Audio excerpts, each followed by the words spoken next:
د 25 کسانو د فراغت مراسم چې په دې وروستیو کې د هرات په یو مدرسه کې عربي ژبه او ادبیات زده کړي دي. دغو فارغانو د دې په بیانولو سره چې عربي ژبه د قرآن کریم د معنا د ښه پوهېدو لپاره مهمه ده، له ځوانانو وغوښتل چې دا ژبه زده کړي. نمیفهمیدیم صرف و نبر نمیفهمیدیم، زبان عربی نمیفهمیدیم، چون زبان عربی زبان قرآن و لازم بود. ما نزد استاد آمدین، الحمدلله مدت 1 سال ما زبان عربی را الحمدلله خیلی به صورت فصیح میتونین الحمدلله صحبت کنین.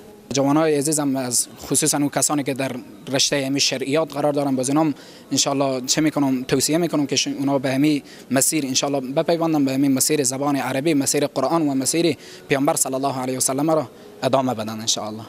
په همدې حال کې د دې مدرسې مسئولان وایي چې په تیرو 15 کلونو کې د عربي ژبې او ادبیاتو له څانګې څخه د هرات او ګاونډیو ولایتونو ګڼ شمېر زده کوونکي فارغ کړي دي. در الجامعه الماهریه حدود 80 نفر طالب العلم درس میخوانند که اکثریت آنها از ولایت هرات میباشند و علوم عربی فرا میگیرند، مانند صرف و نحو و بلاغت و علومی که در کل مربوط زبان عربی میشه.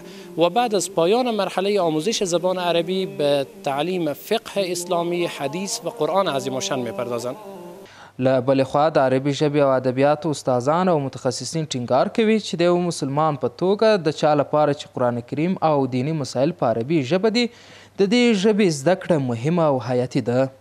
وقت زبان عربی رو میگیم شما باید فنون زیاد مطالعه کرده باشیم، یعنی صرف و نحو و بلاغت و امثال اینها بفهمیده باشیم، بعد از او ادعا کنیم که ما میخوایم زبان عربی بفهمیم، یاد داریم.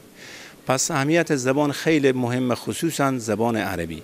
خو عربي ژبه یو له مهمو او نړیوالو ژبو څخه ده او د ملګرو ملتونو رسمي ژبه ده او په 50 عربي هیوادونو کې په میلیونونو ویونکي لري.